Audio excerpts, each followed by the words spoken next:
தாவேக அரசை கண்டித்து அதிமுக சார்பில் நடைபெறும் ஆர்ப்பாட்டத்தில் தஞ்சையில் அதிமுக பொதுச் செயலாளர் எடப்பாடி பழனிசாமி பேசி வருகிறார். காட்சிகளை பார்க்கலாம். உங்களால் எனக்கு அந்த வாய்ப்பு கிடைத்த அந்த அறையில நான் முதலமைச்சரா பணியாற்றினேன். இத்தனை முதலமைச்சரும் அந்த அறையில் இருந்து பல்வேறு திட்டங்களை தீட்டி நாட்டு மக்களுக்கு வழங்கணும். இப்போ இவருக்கு அறை தான் முக்கியம், மக்கள் முக்கியம் இல்லை. இதெல்லாம் அந்த ரூம் நவீனமா இருக்கணுமா? இங்க இருக்கிற விவசாயி சோத்துக்கு வழி இல்லாம திண்டாடி கொண்டிருக்கிறாங்க. இவருக்கு அந்த ரூம் வசதி பத்தல. ஏன்னா ஒரு நடிகர் அப்படித்தான் இருப்பார். வேற தளபதி என்ன பண்றது? தலையெழுத்து.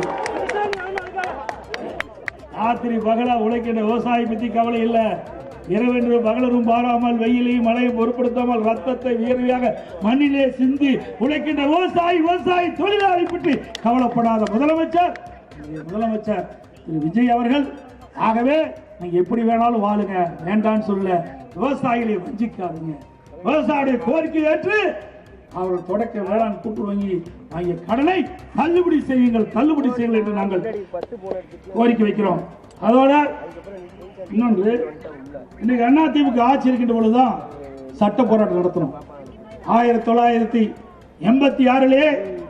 பொன்மனச்செம்மல் புரட்சித் தலைவர் எம்ஜிஆர் அவர்கள் கர்நாடக அரசோடு பல முறை பேச்சுவார்த்தை நடத்தி உடன்படாத காரணத்தினால நீதிமன்றம் செல்ல வேண்டிய நிலை ஏற்பட்டது. காவிரி நதிநீர் பிரச்சனை, காவிரி நதிநீர் பெறுவதற்காக கர்நாடகத்தோடு பல முறை நம்முடைய பொன்மனச்செம்மல் புரட்சித் தலைவர் எம்ஜிஆருக்கு பேச்சுவார்த்தை நடத்தினாங்க. உடன்பாடு ஏற்படல, நீதிமன்றம் சென்றோம்.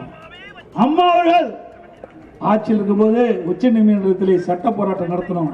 அம்மா மறைவுக்கு பிறகு அம்மாவுடைய அரசு சட்ட போராட்டம் நடத்தி 50 ஆண்டு காலம் தீர்வு காணாத பிரச்சனைக்கு உச்ச நீதிமன்றத்தின் மூலமாக நல்ல தீர்ப்பை பெற்றோம்.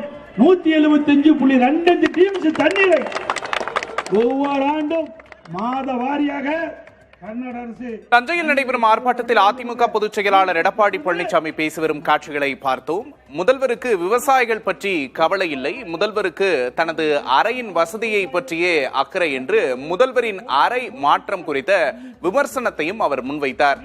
தொடர்ந்து பல்வேறு மாவட்டங்களிலும் அதிமுகவின் ஆர்ப்பாட்டம் நடைபெற்று வருகிறது. காட்சிகளை பார்க்கிறோம். விடுதலை சிறுத்தை கட்சி அந்த தலைவர் குரல் கொடுக்கிறார். அனைத்து கட்சி தலைவர் கூட்டத்தை கூட்டு காவிரி நதி பிரச்சனை பேச எதுவுமே காதுல போடல. கூட்டணி கட்சி தலைவருக்கே மதிக்காத முதலமைச்சர் திரு விஜய் அவர்கள் என்பதை இந்த நேரத்தில் தெரிவித்து,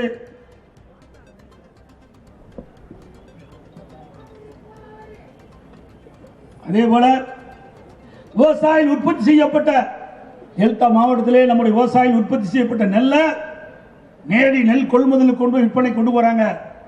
ஆனால் கடந்த கால அரசும் சரி, இந்த அரசும் சரி, உடனுக்குடன் விவசாயிகள் கொண்டு வந்த நெல்லை நேரடி நெல் கொள்முதல் செஞ்சு அவர்களுக்கு உண்டான பணத்தை வழங்குறதில்லை. பல நாட்கள் திறந்த வழியிலே விவசாயிகள் தங்களுடைய விற்பனைக்காக நெல்லை அடுக்கி வைத்திருக்காங்க. மழை பெஞ்சு முளைச்சி வீணாகுது.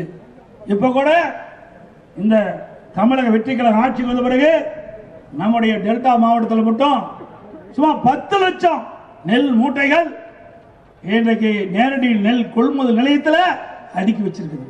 அந்த நெல் கிழக்குக்கு கொண்டு போய் அங்கிருந்து அரவை கொண்டு போனாதான் விவசாயிகள் உற்பத்தி செய்யப்பட்ட இன்னும் 10 லட்சம் மூட்டை விவசாயிகள் விற்பனைக்காக காத்திருக்கிறாங்க. அந்த நெல்லை கொண்டு போய் நேரடி கொள்முதல் விற்பனை செய்ய முடியும். அதையும் இந்த அரசு உடனடியாக செயல்படுத்த வேண்டும். ஏன்னா இந்த அரசுக்கு ஒண்ணுமே தெரியாது, விவசாயிகள் பத்தியும் தெரியாது, நேரடி கொள்முதலத்தை பத்தியும் தெரியாது. இங்க ஒரு அமைச்சர் வந்தாரு, பார்த்தாரு, போயிட்டார், அவரோட முடிஞ்சு போச்சு. நேரடி நெல் கொள்முதல் நிலையங்கள் இருக்கின்ற அந்த நெல்லை உடனுக்குடன் அந்த கிடங்கு கொண்டு போகணும். கிடங்குல இருந்து உடனடியாக அரவை ஆலை கொண்டு போகணும். அப்பதான் விவசாயிகள் உற்பத்தி செய்யப்பட்ட அந்த நெல்லை மீண்டும் விற்பனை கொண்டு போக முடியும். அதை உடனடியாக செயல்படுத்த வேண்டும் என்ற நேரத்தில் கேட்டு,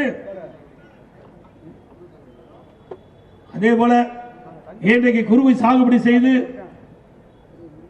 வறட்சி நிலத்தடி நீர் இல்லாம காய்ந்து போய் பாதிக்கப்பட்டிருந்த விவசாயிகளுக்கு உடனடியாக இந்த தமிழக வெற்றி கழக அரசு ஏக்கருக்கு 25,000 ரூபாய் நிவாரண உதவி வழங்க வேண்டும் என்ற கோரிக்கை வைத்து அதே போல மேகதாது அந்த அணை கட்ட கர்நாடக அரசு முயற்சி செய்து கொண்டிருக்கிறது. அதை தடுத்துவதற்கு உண்டான முழு முயற்சியும் இந்த தமிழக வெற்றி கழக அரசு எடுக்க வேண்டும் என்று இந்த நேரத்தில் வற்புறுத்துகிறேன்.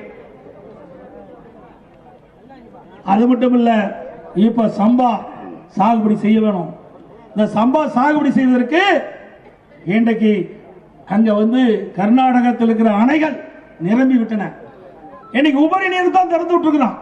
கபடியில நீர் நிரம்பி போச்சு, தண்ணி தேக்க முடியாது.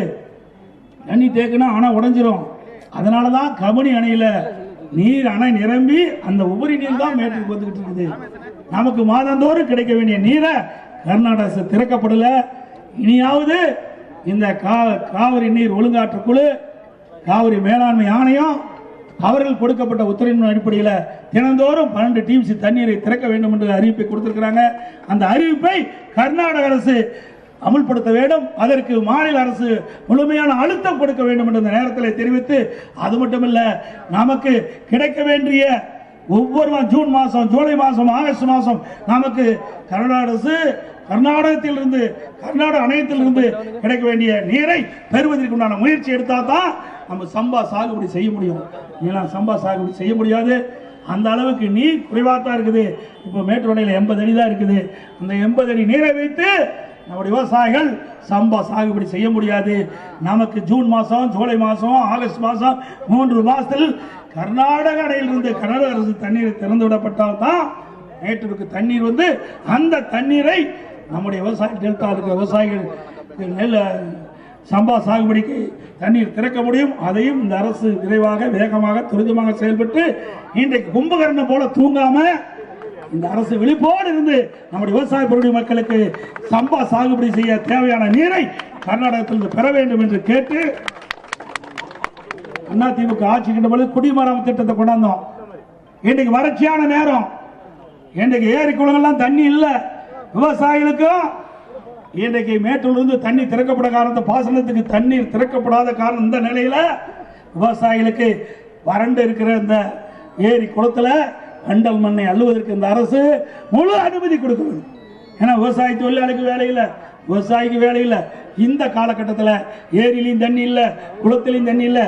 இந்த காலகட்டத்தில் விவசாயிகள் தன்னுடைய நிலத்திற்கு இயற்கை உரமாக அந்த ஏரி குளத்தில் இருக்கிற வண்டல் மண்ணை அள்ளுவதற்கு இந்த அரசு முழு அனுமதி வழங்க வேண்டும் என்று சொல்லி இங்கே மிக திரளாக, ஏன்னா வெயில் நிறைய அடிச்சிட்டு இருக்க, மண்டை புழக்கிற அளவுக்கு வெயில் அடிக்குது, நிறைய பேச வேண்டி இருக்குது. இருந்தாலும் நான் முக்கியமான கோரிக்கை அந்த 2: 1, விவசாயிகள் தொடக்க வேளாண் கூட்டுறவு சங்கத்தில் வாங்கிய பயிர்க்கடன் முழுவதும் தள்ளுபடி செய்ய வேண்டும். 2வது, காவிரியில் உச்சநீதிமன்றம் அளித்த தீர்ப்பை முழுமையாக அரசு நிறைவேற்றப்பட வேண்டும். கர்நாடக அரசு மேகதாது அணை கட்டுவதற்கு எந்த வகையிலும் நாம் ஒத்துக்கொள்ளக்கூடாது. இந்த அரசாங்கம் முழு மூச்சோடு இருந்து அந்த மேகதாது அணை கட்டுவதை முறியடிக்க வேண்டும். அதற்கு நாம் அத்தனை பேரும் துணை நிற்போம். ஆனால் அதுக்குண்டான முயற்சி இந்த அரசு எடுப்பது கண்டிக்கத்தக்கது. என்றால் மேகதாது அணை கட்டுவிட்டால் டெல்டா மாவட்டம் பாலைவனமாகிவிடும். 20 மாவட்ட மக்களுக்கு குடிநீர் ஆதாரம் இருப்பது காவிரி நதிநீர். எல்லாம் சிந்திச்சு பாருங்க. அது மட்டுமல்ல, மேட்டூர் அணையில் திறக்கப்படுகிற நீர் கடலில் போய் கலக்கின்ற வரை அந்த காவிரி நதிநீர் சுத்தமாக இருக்க வேண்டும் என்பதற்காக நடந்தாய்வாளி காவிரி என்ற திட்டத்தை கொண்டு வந்து மத்திய அரசிலிருந்து அனுமதி பெற்று 11,250 கோடி நிதியை பெற்றிருந்தது அரசாங்கம், அதிமுக அரசாங்கம். மேட்டூர்ல தண்ணி எப்படி இருக்குதோ அதே போல தஞ்சாவூர் பகுதியில் வரும்போது அந்த தண்ணீர் எடுத்த சுத்தமான நீர் இருக்கும். சுத்தமான நீர் குடிப்பதற்கு வாய்ப்பா இருக்கும். சுத்தமான நீர் பயிருக்கு பாய்ச்சிக்கிட்ட பொழுது நோய் தாக்காம பயிர் நல்ல விளைச்சலை கொடுக்கும். அதுக்கு தான் நடந்தாய்வாளி காவிரி திட்டம் என்ற ஒரு திட்டத்தை கொண்டு வந்தேன். அந்த திட்டத்துடைய நோக்கம், காவிரியாக வரும்போது 2 கரையில் இருக்கிற அசுத்த நீர் காவிரியிலே கலக்குது, நீர் மாசுபடுது. அது மாசுபடாம சுத்தகரிச்சு காவிரி ஆற்றிலை விட்டு சுத்தமான நீர் கடைக்கோட்டில் வரை, கடல் கடக்கின்ற வரை இருக்க வேண்டும் என்பதற்காக தான் இந்த காவிரி நடந்தாய்வாளி காவிரி என்ற திட்டத்தை நடைமுறைப்படுத்த வேண்டும் சொன்னேன். இந்த கடந்த கால திராவிட முன்னேற்ற கழக அரசுல மத்திய அரசு அனுமதி கொடுத்தோம், நிறைவேற்றல. இந்த தமிழக வெற்றி கழக அரசு 2 நாளைக்கு முந்தி நான் பட்ஜெட்ல பேசும்போது இந்த கோரிக்கை வச்சேன். இந்த தமிழக வெற்றி கழக அரசு செயல்படுத்தா சொல்லியிருக்காங்க. செயல்படுத்தினா விவசாயத்துக்கு நல்லது, செயல்படுத்தலைன்னா அதிமுக ஆட்சிக்கு வந்த பிறகு இந்த திட்டத்தை செயல்படுத்துவோம் என்று சொல்லி வாய்ப்புக்கு நன்றி கூறி விடைபெறுகின்றேன். நன்றி.